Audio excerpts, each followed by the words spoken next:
you consider the point Q, at this point, let's say the distance between the 2 points is x.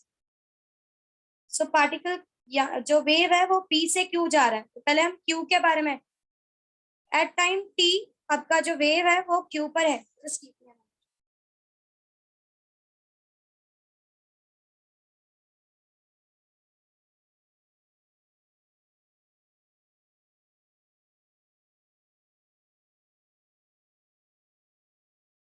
So at time T the wave is at point Q. ठीक है, point Q पे आपका wave time T पे है. So and the wave is moving with a velocity v. You want to write a wave equation.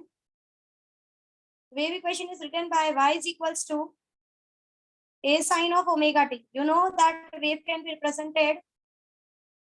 The wave can be represented as sine theta and cos theta. So y is the movement of the particle in the y direction. A is the amplitude, that is the maximum displacement of the particle. And sine omega t, since sine can be, the wave can be represented as sine omega t and sine omega t used here. Is this very clear? Now what is this omega here? Omega is angular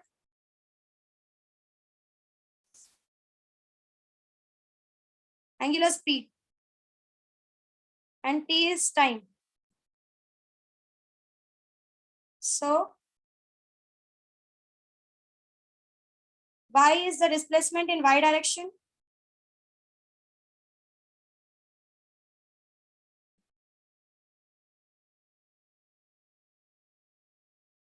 A is the amplitude.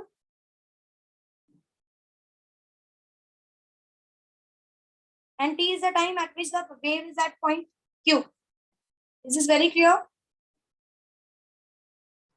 Yes or no? Yes. So now you want to write that at what time the wave is at point P. So time T पे wave यहाँ पर है point Q पे, और P से Q में distance x है. तो आपको क्या लगता है टाइम, कौन से टाइम पे आपका वेव at point P होगा? The time will be, समझो यहाँ पर, यहाँ से यहाँ पर आप 2 बजे हो, लेट्स टेक एग्जांपल, और यहाँ से यहाँ आने को लेट्स से आपको 15 मिनट लगता है. तो टेल में आप इस पॉइंट पे कितने बजे रहोगे? Switch on your cameras first.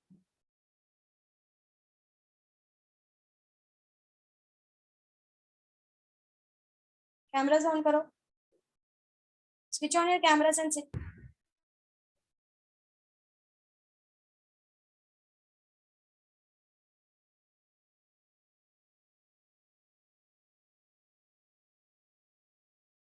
So what I asked, at 2 o'clock you are at point Q. 15 minute P से Q आने में लगता है, तो पॉइंट P पे कब रहोगे आप? मिस वापस से रिपीट करो एक बार. At what time?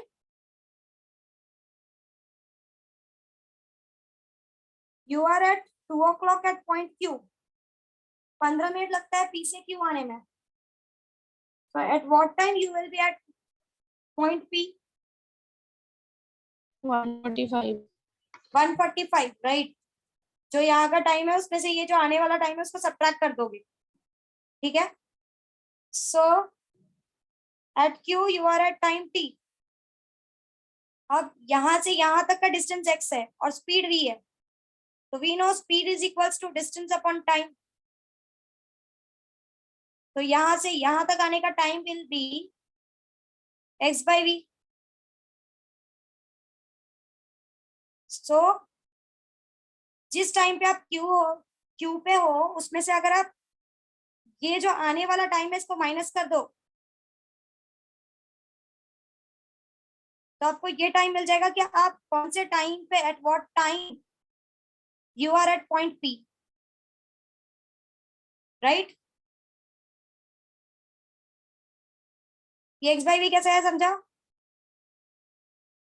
Yes miss. सो इसके लिए एक्सप्रेशन बन जाएगा y is equals to at point P के लिए एक्सप्रेशन बनेगा y is equal to a sine of omega, वहां q के लिए एक्सप्रेशन बनाया था तो वो टाइम q पे, वो टाइम t पे था। अब पॉइंट p पे वो कौन से टाइम पे है, t minus x by v पे, समझे? Yes, miss. देन व्हाट, इस ओमेगा को अंदर भेजो, yp is equals to a sine of omega t minus omega x by v।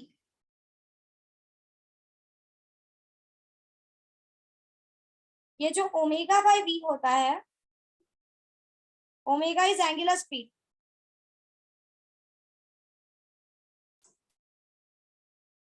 And v is linear speed. Angular speed मतलब कितने तेजी से एंगल चेंज होता है, और लीनियर स्पीड मतलब कितने तेजी से आप चल रहे हो। ये angular speed upon linear speed का मतलब होता है k।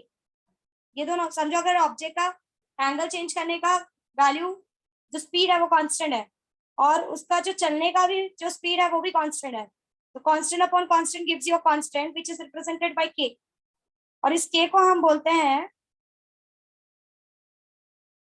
Number of waves in 1 metre. जैसे number of waves in 1 second क्या होता है, फ्रीक्वेंसी, वैसे ही k को हम क्या बोलते हैं, ओमेगा बाई v किसको रिप्रेजेंट करता है, k को, और k को हम क्या बोलते हैं, number of waves in 1 metre, 1 metre में देखने का कितने वेव्स बने हुए हैं, and it is called as wave number. This is very clear. Omega by Yes, v miss. Gives you constant value k, जिसका मतलब है number of waves in 1 metre, 1 metre में कितने वेव बन रहे हैं, and it is called as wave number. Clear? Yes, miss. तो यहाँ पर जब हम उसको सब्स्टिट्यूट करेंगे, so you'll get equation as yp is equals to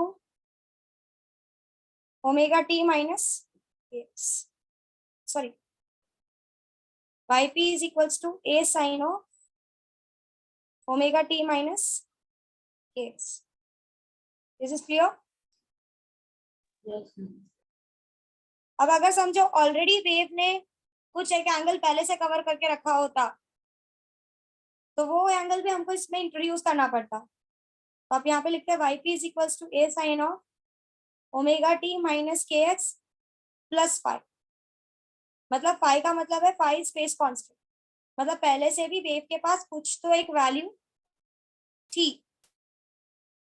sign of this is actually your whole is representing an angle, तो अगर पहले से वेव ने कुछ एक एंगल कवर करके रखा होता तो हम वो भी प्लस फाइव करके शो करते, अगर नहीं किया होता तो फाइव जीरो होता, तो आपका इक्वेशन यहीं तक होता। समझ में आया? नहीं, miss. ये सो दूसरी दिस वाली इज द में कौन? Expression for a mathematical, this is a mathematical way of representing a wave. अब हेलो मिस, बोलो। ये वाला समझा नहीं थोड़ा। देखो, अगर समझो लेट्स से कि यहाँ पर आप 2 बजे पहुंच रहे हो, यहाँ से यहाँ तक आपको 15 मिनट लग रहा है। लेट्स टेक एन एग्जांपल कि समझो 10 बजे आप जीनियस से निकले क्लासेस से, और आपको स्टेशन पे 15 मिनट बाद पहुंचना है, मतलब 15 मिनट लगता है आपको स्टेशन पे पहुंचने के लिए, तो you should reach station at 10:15। ठीक है, रीचिंग टाइम शुड बी 10:15। ठीक है, बट आप स्टेशन पे 10:30 का पहुंचे, तो किसी ने आपको पूछा कि वाई यू रीच्ड एट 10:30, तो आपने ये बताया कि मैं जब क्लास से निकली तभी मुझे 15 मिनट लेट हो चुका था, मतलब already you have covered some time, right? इसीलिए व्हेन अगर जब आप उसको समझाओगे तो you should reach there at 10:15, but आप 10:30 को क्यों पहुंचे, क्योंकि पहले से ऑलरेडी आप 15 मिनट क्या थे, लेट थे, तो वो आपको बार बार एक्सप्लेन करना पड़ेगा। वैसे ही अगर समझो इस, आपको पता है ये वेव हर जगह एंगल लेता है, यहाँ पे इट इज 90, यहाँ पे 0, यहाँ पे इट इज 180, राइट? अगर इस पॉइंट पे अगर उसने कुछ एक एंगल पहले से लेके रखा होता और फिर आपका वेव आता, पहले से एक एंगल लेके रखा होता मतलब आपकी स्ट्रिंग यहाँ पे स्ट्रेट नहीं होती, कुछ एक थोड़ी सी उठी हुई होती, तो वो और ज्यादा उठ जाती। तो आप यहाँ पे सोचते कि ओके मुझे यहाँ पर इतना एंगल मिलना चाहिए था, पर थोड़ा सा ज्यादा एंगल मिल रहा है, तो वो थोड़ा सा ज्यादा एंगल के बारे में आपको यहाँ पे एक्सप्लेन करना पड़ेगा। ये ऑलरेडी मेरे वेव के पास जब वो चल के आ रहा था तब कुछ एंगल था, समझा? Yes, miss. So this is the expression for a mathematical representation of a wave. So mathematical expression लिखो और ये लिख के फटाफट. This is the last theory.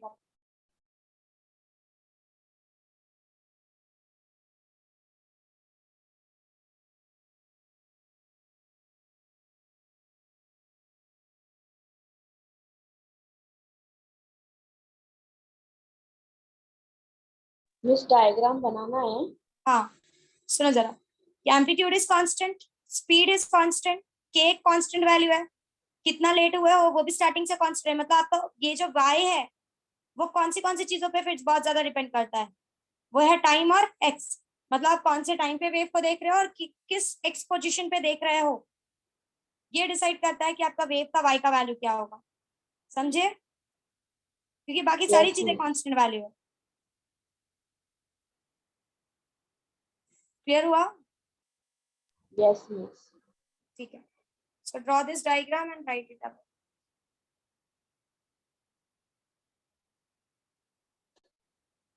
इतना हो जाए तो बताना.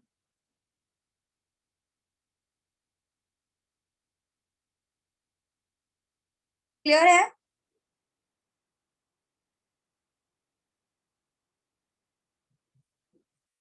Is it clear? Yes, miss. ठीक है, लिख लो.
Hello, miss.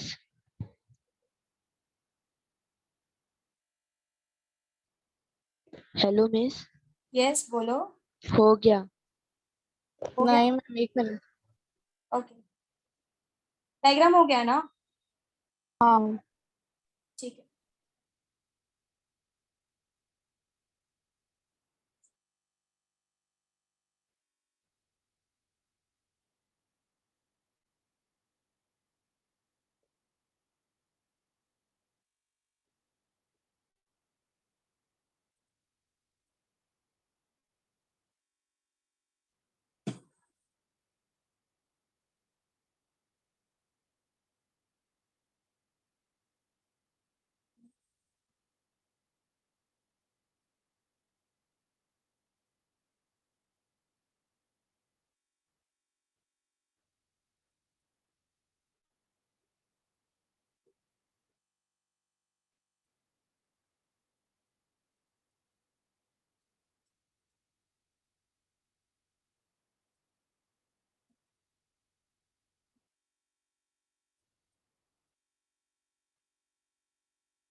मिस ये हो गया.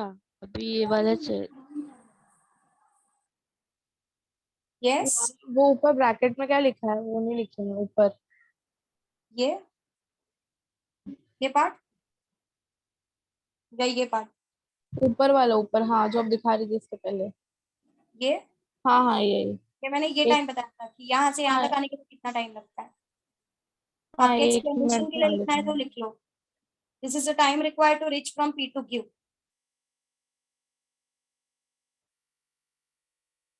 आपको एग्जाम में इतना प्रूफ नहीं करना है, एग्जाम में आपको सीधा मैथमेटिकल एक्सप्रेशन का वेव का लिखना है और उसमें क्या क्या क्या रिप्रेजेंट करता है वो लिखना है। मतलब A is amplitude, omega is angular speed, T is time. या अगर दूसरा वाला लिखते हो ये मेन वाला तो a is amplitude, k is wave number, omega is speed, phi is phase constant, सिर्फ इतना ही लिखना है। आपको ये प्रूफ करने की जरूरत नहीं है इन एग्जाम में।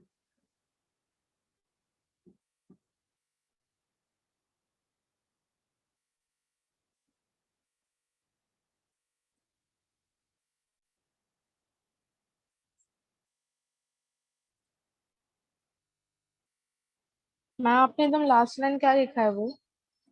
नंबर ऑफ एकदम वेव्स इन लास्ट। 1 मीटर, नहीं, वेव इसके नंबर नहीं नहीं, राइट साइड में। के फेज फेज। नहीं नहीं मैम, राइट साइड में। Face constant. Phase. Face constant means एक कांस्टेंट एंगल पहले से एग्जिस्ट कर रहा है।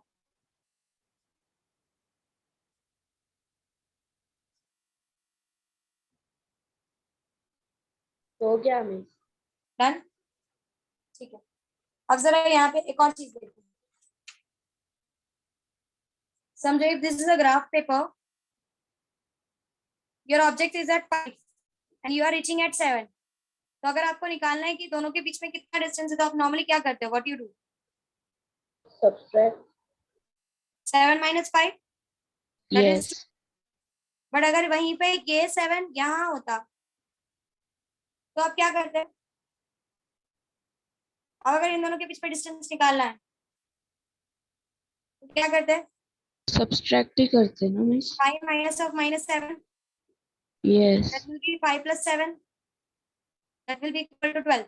मतलब जब चीज नेगेटिव की तरफ जाती है आप सब्ट्रैक्ट करते हो, और जब चीज पॉजिटिव की तरफ जाती है आप, सॉरी, जब चीज नेगेटिव की तरफ जाती है माइनस ऑफ माइनस होने की वजह से वो आप ऐड करते हो, और जब चीज पॉजिटिव की तरफ जाती है आप सब्ट्रैक्ट करते हो, right? Yes miss. So just look at this wave. Since ये वेव पॉजिटिव की तरफ जा रहा है, इस डायरेक्शन में जा रहा है पी से क्यू, देखो हमारे एक्सप्रेशन में नीचे बीच में माइनस आया है। ये माइनस साइन यही जाता है कि your wave is going from is moving in a positive direction. तो यहाँ पे लिख लो wave is moving in a positive direction.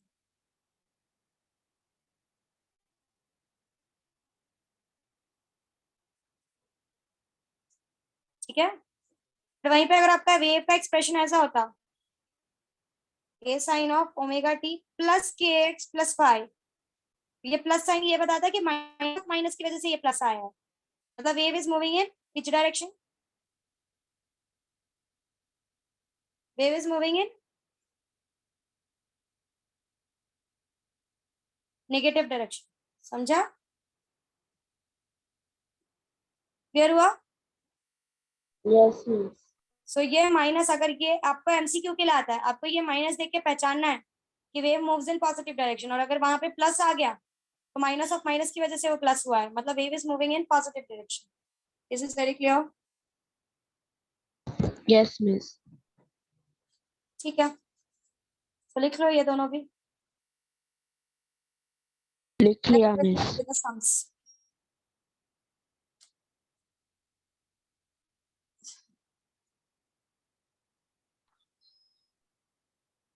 Hello miss, हो गया। हो गया? Yes miss. ठीक है, let's move ahead with the sums then. देखो जरा sum number 1, open your text books.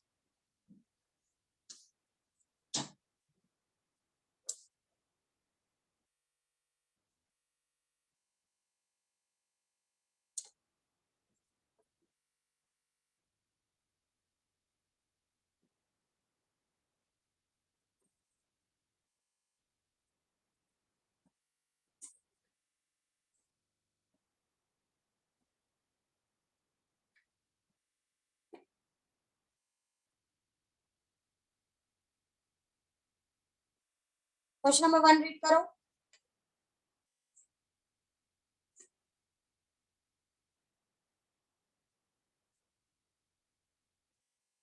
क्या बोल रहा है क्वेश्चन नंबर 1 में?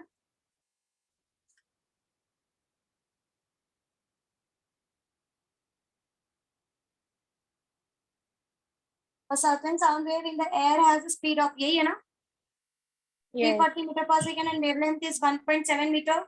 Yes, miss. Calculate frequency and time period. आपको वेलोसिटी दिया है 340 मीटर पर सेकेंड और वेवलेंथ दिया है 1.7 मीटर. Hello miss. बोलो. मिस मेरे इधर लाइट गई है तो मैं नेट पे आई हूँ तो मेरा वीडियो पॉज होगा फिर इसलिए मैं ऑफ रखती हूँ कैमरा। ठीक है नो इशू. सो वेलोसिटी और लैम्डा दिया है, आपको फ्रीक्वेंसी और टाइम पीरियड निकालने बोला है. So v is equals to n lambda. v है, लैम्डा है, n आ जाएगा और n is equals to 1/t. n मिल गया तो 1/t कर, अगर 1/t निकालना है 1/n कर दोगे तो t आ जाएगा. समझे? Clear with this? सो लिख के ले लो, स्पेस छोड़ो कैलकुलेशन के लिए. That will be homework for you. Write the sum and leave space for the calculation.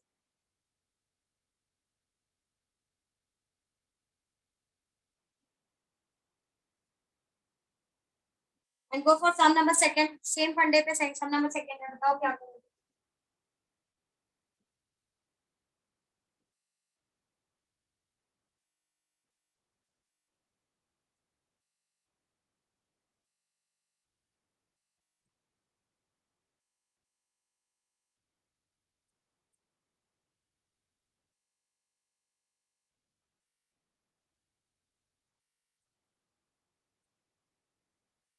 Some number second देखो क्या बोल रहा है. A tuning fork of frequency 170 Hz produces a sound wave of wavelength 2 meter. Calculation के लिए place छोड़ते जाओ. You have to do that at home. Frequency दिया है उन्होंने 170 हर्ट्ज, वेवलेंथ दिया है 2 मीटर, स्पीड ऑफ साउंड पूछ रहा है, v पूछ रहा है. v is equals to n lambda.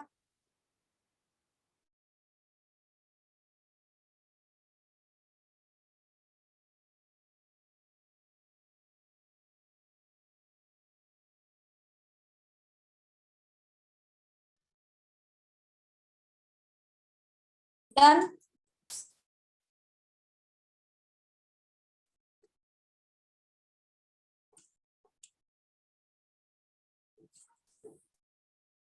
ठीक है, नेक्स्ट सम जाए.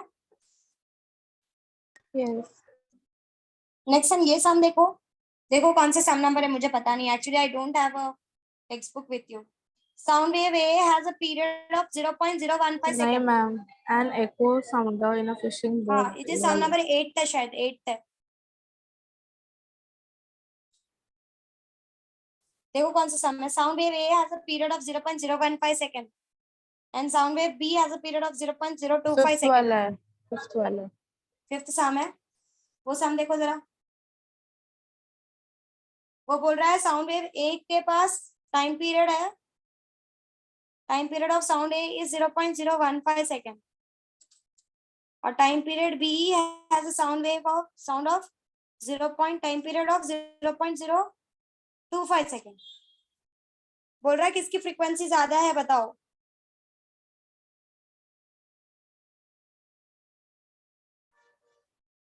ऑफ कोर्स तुमको पता है time period is inversely proportional to frequency. So frequency is inversely proportional to time period. जिसका टाइम पीरियड कम उसकी फ्रीक्वेंसी ज्यादा. Do you remember? और जिसका टाइम पीरियड ज्यादा उसकी फ्रीक्वेंसी कम. इसका टाइम पीरियड ज्यादा है तो बी की फ्रीक्वेंसी कम होगी. समझ में आया कैसे करोगे? सो इससे टाइम पीरियड से फ्रीक्वेंसी निकालो, इसके टाइम पीरियड से फ्रीक्वेंसी निकालो और नीचे लिखना time period is inversely proportional to frequency, hence a have a more frequency. समझ में आया? So this sums are easy, इसलिए मैं आपको सिर्फ समझा कर दे रही हूँ. ये आपको घर पे करना है. तो सम स्टफ है, मैं वो करवाऊंगी क्लास में।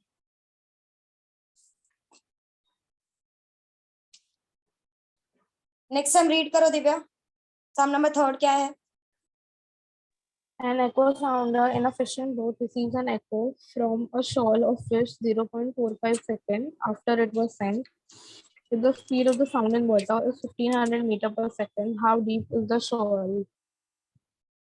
Okay, so they are saying कि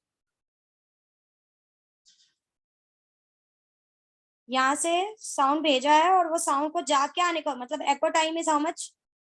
कितना टाइम बोला है? 0.45 seconds. 0.45 सेकेंड। एको टाइम का मतलब होता है जाके आने का time. Echo time is always जाके आने का टाइम। और स्पीड ऑफ साउंड कितना बोल रहा है? 1500 1500। meter per second. और कैलकुलेट क्या करने बोला है? How distance. deep is the shoal? Yes, तो आपको ये पता करना है कि ये कितना डीप है। अभी ये जाके आने का टाइम 0.45 सेकेंड है, तो सिर्फ जाने का टाइम कितना होगा? 0.45 डिवाइडेड बाई 2। यस और no? Yes. So we know velocity is distance upon time. So distance निकालना है, velocity हमें पता है 1500 और time is 0.45 divided by 2. So ये time इधर जाके multiply होगा तो you'll get a distance as this. Calculate करो, multiply करो, divide करो और आंसर निकालो distance इनमें क्या।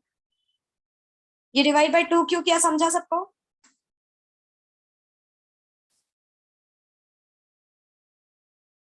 divide by 2 का कंसेप्ट नहीं समझा? मैम. अरे बेटा देख, जाके आने का टाइम एको टाइम इज 0.45। मुझे निकालना है कि भाई कितना कितना नीचे है ये, मतलब ये डिस्टेंस निकालना है। तो जाके आने को 0.45 लग रहा है, तो सिर्फ जाने को एक साइड का टाइम कितना रहेगा? हाँ हाँ समझी. तो मुझे फिर ये डिस्टेंस पता चल जाएगा कि भाई कितना डीप है ये। समझा? सो लिख के रख लो calculation at home. Question number 4 read करो। इसमें A तुम रीड girl करो। stands wait wait one. Wait Divya.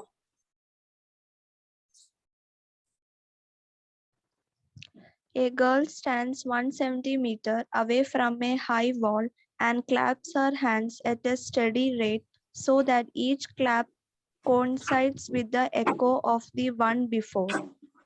If she makes 60 claps in 1 minute, what value should be the speed of sound in air? Speed of sound पूछ रहा है और वो बोल रहा है कि अब इस सम को जरा ध्यान से समझो। ये जो गर्ल है ये दो वॉल्स के बीच में खड़ी है और ये 60 क्लैप्स कर रही है। 60 क्लैप्स इन 1 मिनट। अगर 1 मिनट में 60 क्लैप कर रही है तो 1 सेकेंड में कितना करेगी? 1 क्लैप, क्योंकि 1 मिनट के अंदर 60 सेकेंड्स होता है। वो हर एक सेकेंड में 1 क्लैप कर रही है। समझाइए? हाँ या ना? अब Yes.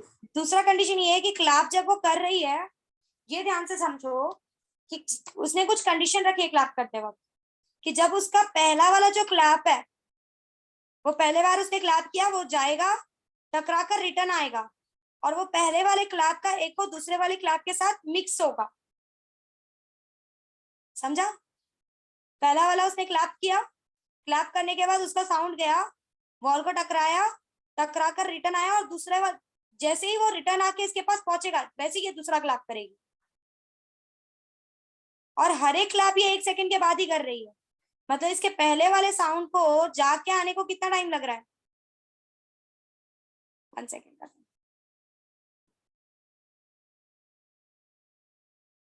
उसने कहा ना कि वो क्लैप कर रही है, क्लैप का साउंड गया, वॉल को टकराया और रिटर्न आया। जब वो यहाँ पर इसके पास पहुंच रहा है तब वो दूसरा क्लैप कर रही है। तो आपको पता है कि हर एक क्लैप के बीच में 1 सेकेंड का डिफरेंस है। मींस उसके क्लैप का इको को जाके आने के लिए 1 सेकेंड लग रहा है। ये समझा सबको? Yes. सो अगर क्लैप को जाके आने के लिए echo time is 1 second,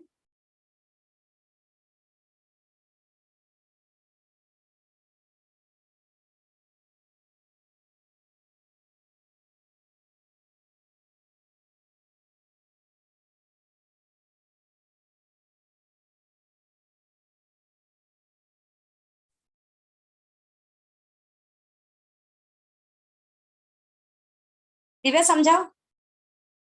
ma'am का वॉइस तो कुछ टाइम के लिए एकदम बंद ही हो गया था। हाँ मिस। ओके, अभी अभी आ रही है वॉइस? हाँ अभी आ हाँ रही है। सो आई एम सेइंग जाके आने को 1 सेकेंड लग रहा है, जाके आने को इट इज टेकिंग 1 सेकेंड। उसका कंडीशन ये है कि उसने जब पहला क्लैप किया उसका साउंड गया और रिटर्न आया। जब उसका साउंड रिटर्न आया ना पहले वाले क्लैप का, तब वो दूसरा क्लैप करेगी। पर उसका ये भी कंडीशन है कि हर एक सेकंड के बाद ही वो क्लैप करने वाली है। तो मतलब उसके साउंड को जाके आने को कितना टाइम लग रहा है?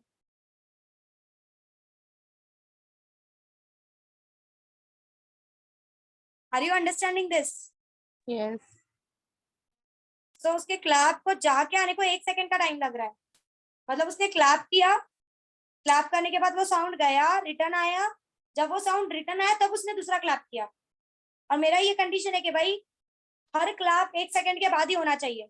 मतलब जाके आने के लिए उसको कितना टाइम लगा? 1 सेकंड का टाइम लगा। समझा? यस। तो जाके आने को 1 सेकंड लग रहा है, तो जाने को सिर्फ कितना लगेगा? 0.5। 0.5 सेकेंड। और हमको वेलोसिटी पूछ रहा है, तो velocity is distance upon time. एक साइड का डिस्टेंस कितना है वॉल के बीच का? 170। जाने का टाइम कितना लग रहा है एक साइड का? 0.5। इसको डिवाइड करोगे तो आपको 340 मीटर पर सेकेंड मिलेगा। समझा? यस। लिख लो, फिर इसका बी पार्ट सिखाती हूँ।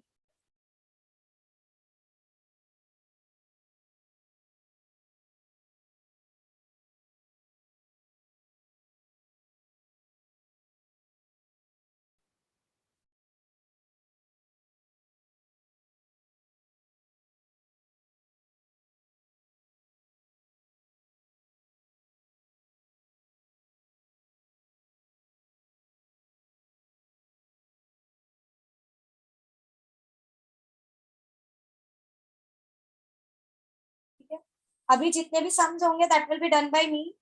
रिमेनिंग के सम्स आप लोग घर पे ट्राई करोगे। आया तो ठीक, नहीं आया तो मुझे पूछोगे। I'll first teach you those sums and then we will go ahead with the next chapter, that is mechanical properties of solid. ठीक है, चलो नेक्स्ट सम देखो। नेक्स्ट पार्ट देखो सम का। अब वो क्या बोल रही है कि 1 सेकेंड में अब वो सिर्फ 45 क्लैप्स कर रही है। बट कंडीशन अभी भी यही है कि पहला क्लैप जाएगा और रिटर्न आएगा तब वो दूसरा क्लैप करेगी। तो पहले हम ये निकालते हैं कि भाई एक क्लैप के लिए कितना टाइम लगता है। वहां पे तो स्ट्रेट अवे निकल गया था, एक क्लैप के लिए 1 सेकेंड लग रहा था। यहाँ पे देखो in 60 seconds, sorry, in 60 seconds 45 clap कर रही है। तो एक क्लैप का टाइम निकालता है, एक क्लैप को कितना टाइम लगेगा। सो इसको x ले लो।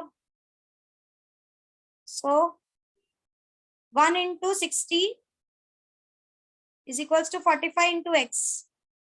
So 60 upon 45 is equals to x. 15 4s are 15 3s are, मतलब एक क्लैप को 4/3 सेकेंड्स लग रहा है।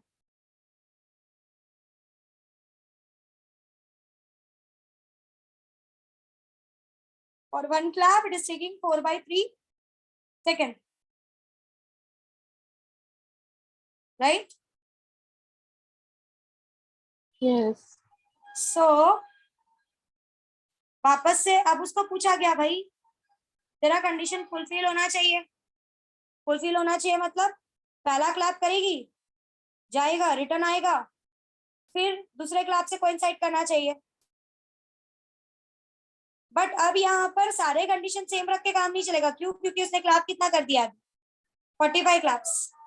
The question is you need to calculate the distance between the wall, मतलब वॉल के बीच का डिस्टेंस चेंज करना पड़ेगा for achieving the same condition.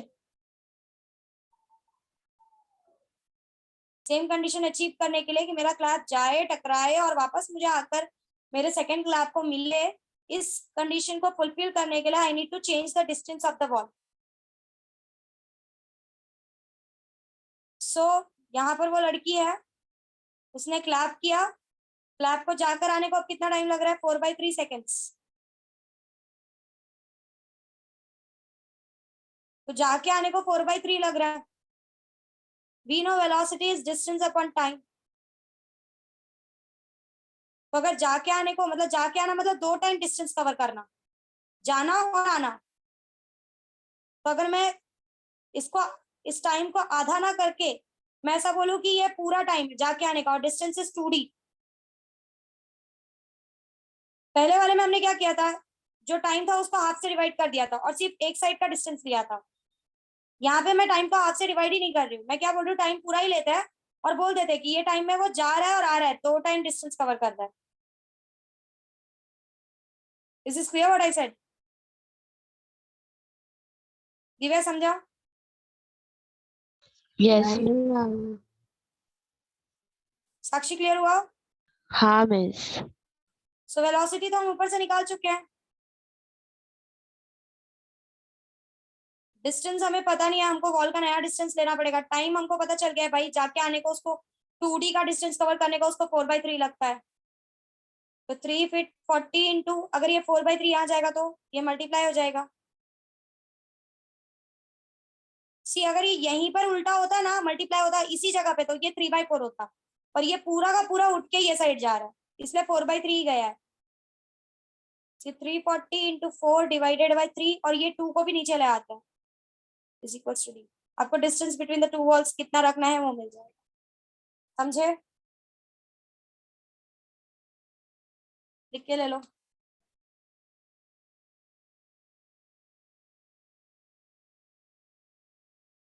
पहला वाला पार्ट लिखा है इसका? यस। ठीक है, दूसरा वाला पार्ट लिख लो। एक्सटेंड करते हैं आपका लेक्चर्स फॉर 15 मिनट, कि हम लोग सम्स डिस्कस करें मैथ्स टू मैथ्स। चलेगा ना, कोई इशू नहीं है ना? Yes ma'am. Yes miss. में आप लोगों को कॉलेज वगैरह नहीं है ना? No miss. तो फिर थोड़ा सा एक्सटेंड करते हैं सो दैट आपका मैथ्स टू मैथ्स सम्स हम लोग डिस्कस कर सकते हैं। हाँ मिस चलेगा। मैम नीचे लो ना।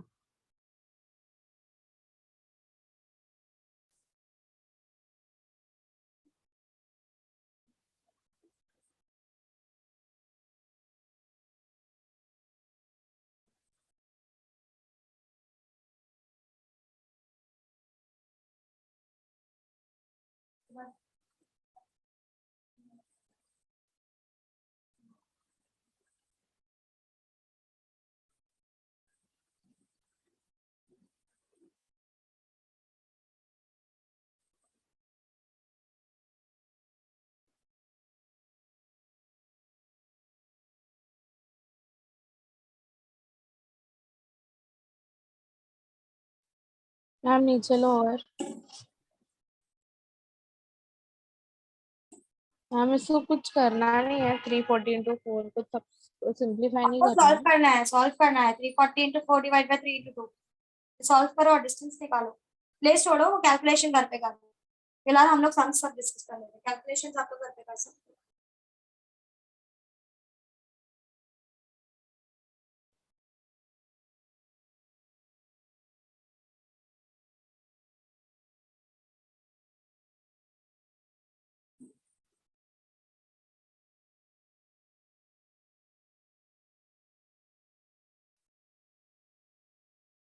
हो गया ma'am.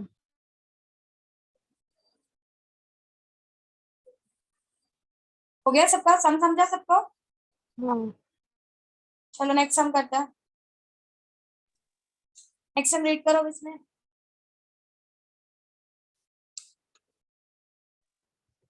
Sound wave A has period 0.015 ये हमने seconds. डिस्कस कर लिया, किसकी फ्रीक्वेंसी ज्यादा है और किसकी फ्रीक्वेंसी कम होगी। At what temperature will the speed of sound in air be 1.75 times its speed at NTP? वो मैं एनटीपी को एसटीपी में कन्वर्ट करो, वो रॉन्ग है। एनटीपी की जगह पे एसटीपी डालो।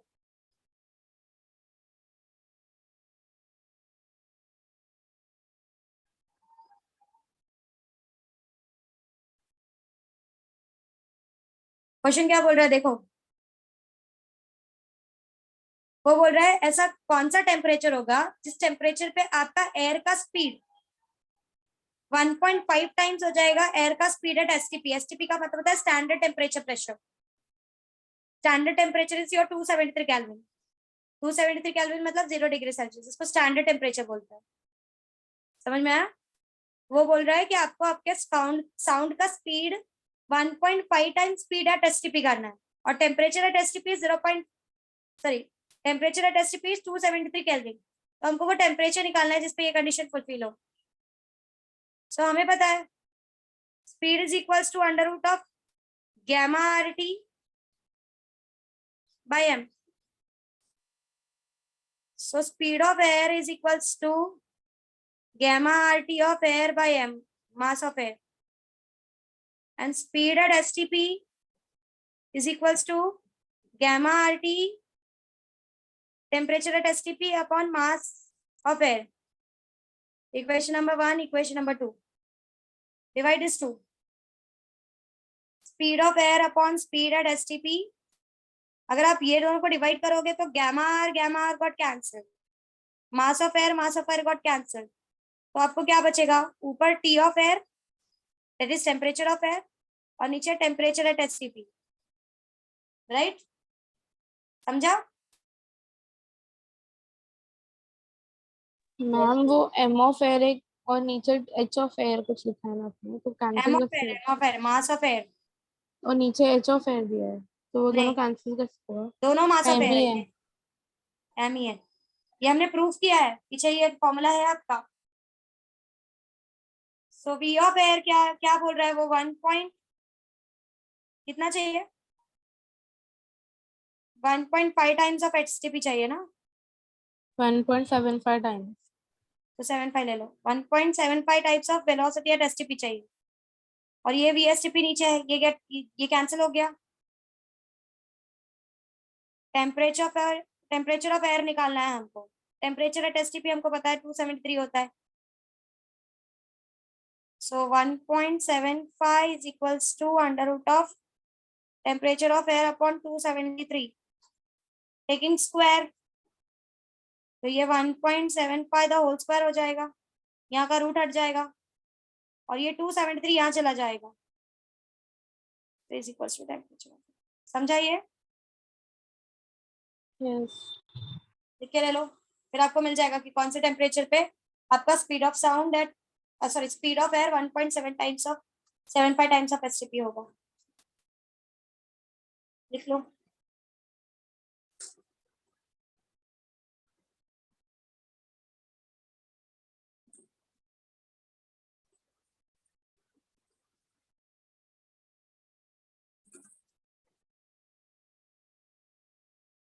मैम वो v वेलोसिटी है ना?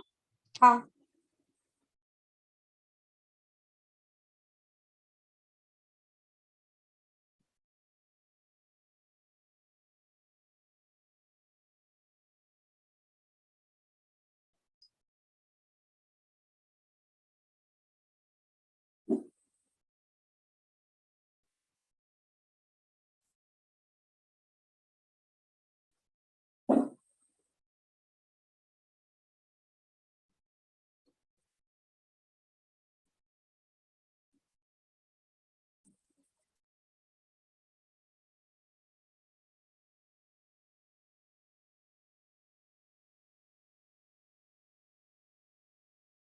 मैंने इन दोनों को डिवाइड किया इस वजह से gamma r कैंसिल हुआ और मास ऑफ एयर कैंसिल हुआ। Keep it in mind.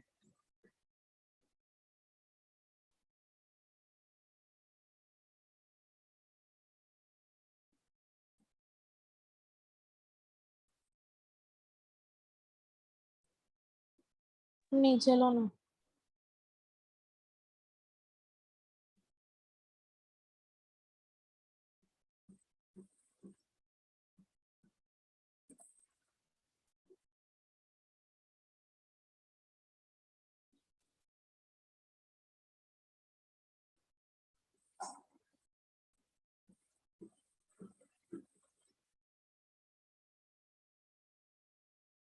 फिर हम नेक्स्ट सीधा डॉपलर का सम करेंगे, दैट इज सेकंड लास्ट सम।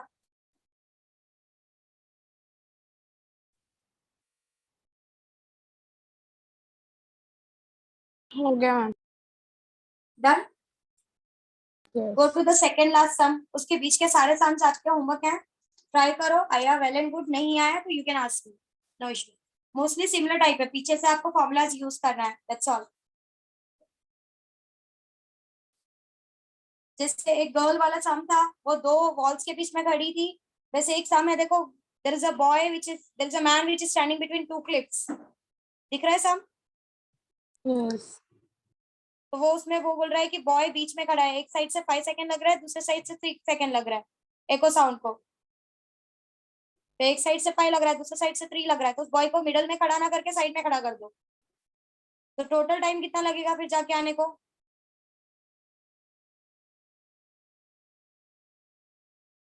दिख रहा है सम? कौन सा सम नंबर है वो? 7th. पर्सन ऐसा खड़ा है, यहाँ से उसके साउंड को आने के लिए 3 सेकंड लग रहा है, यहाँ से उसके साउंड को आने के लिए 5 सेकंड लग रहा है, 5 है ना? हाँ, 5 सेकंड लग रहा है। वो बोल रहा है कि वेलोसिटी ऑफ साउंड निकाल के दो, तो शायद उसने डिस्टेंस दिया हुआ है कि दो वॉल्स के बीच का डिस्टेंस क्या है, कितना दिया है?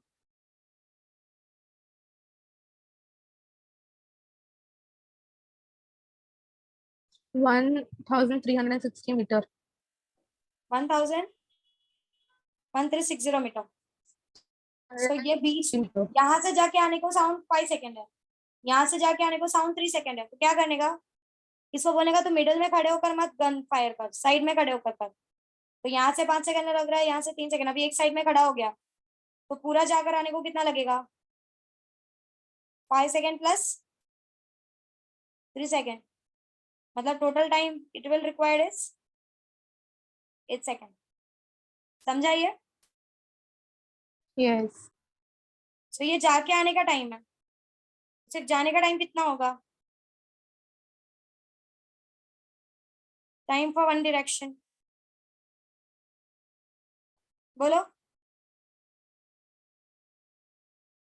जाके आने को 1 सेकंड लग रहा है, तो आने को सिर्फ सिर्फ जाने को कितना टाइम लगेगा? बोलो, राइट रॉन्ग कुछ तो बोलो। Repeat करो क्या पूछा? बेटा जाके आने को 8 सेकंड लग रहा है, तो जाने को सिर्फ कितना लगेगा?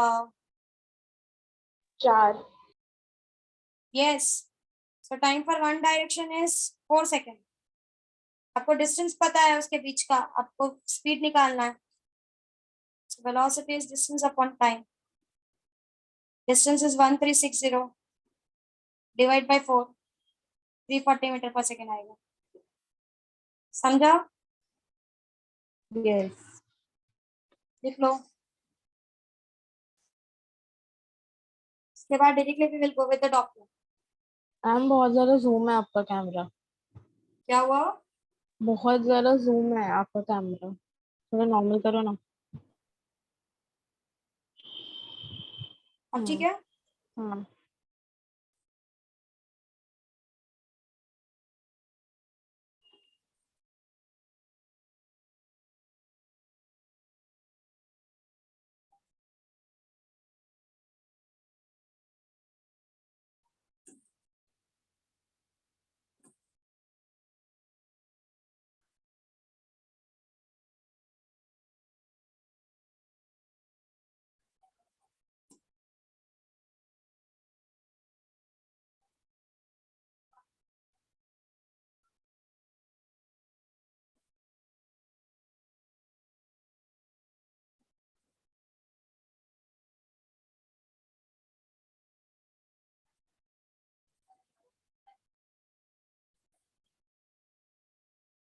Done with this?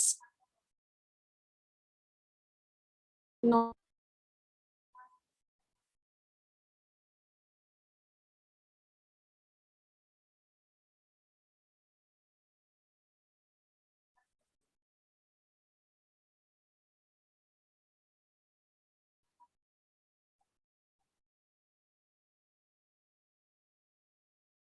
Done, ma'am. Directly go to last, second last sum, Doppler effect वाला, read it.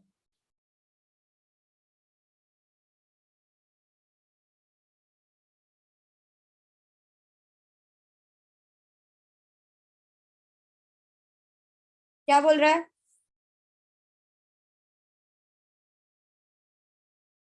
Read the sum, Divya. A police car travels towards the stationary observer at the speed of 15 meters per second. The siren on the car emits a आपका sound observer of is at rest and source is moving with 15 meter per second. आपका police car observer की तरफ 15 metre पर second से जा रहा है और सोर्स रेस्ट पे, सॉरी ऑब्जर्वर रेस्ट पे. आगे. The siren on the car emits a sound of frequency 250 Hz. Calculate the recorded मतलब frequency. ओरिजिनल फ्रीक्वेंसी वो 250 हर्ट्ज रिड्यूस कर रहा The है speed of sound is 340 meters per second. And speed of sound is 340 metre पर second. आपको change in frequency निकालना है. So n is equals to n naught v. अभी sign बाद में डिसाइड करते हैं. ऊपर v नॉट आता है तो ऊपर v नॉट तो क्या है 0, राइट. Yes. ऊपर सिर्फ क्या आएगा v और नीचे v और vs. अब मुझे बताओ पास जा रही है गाड़ी तो फ्रीक्वेंसी बढ़ेगी कि कम होगी? बढ़ेगी. अगर फ्रीक्वेंसी बढ़ेगी ना, ये नीचे से इनवर्सली प्रोपोर्शनल है, इसको बढ़ाना चाहते हो तो इसको क्या करना चाहोगे? कम. कम करने के लिए कौन सा साइन डालना पड़ेगा? माइनस. यस, हो गया. एन नॉट डालो, वी की वैल्यू डालो, वी एस की वैल्यू डालो और निकालो फ्रीक्वेंसी. समझ गया? हाँ. लिख लो ये क्वेश्चन. सिमिलर आपका इसके बाद वाला भी क्वेश्चन ऐसा ही है तो वो आप करोगे. ये स्टेप लिख लो इसका. So here your sound wave get over.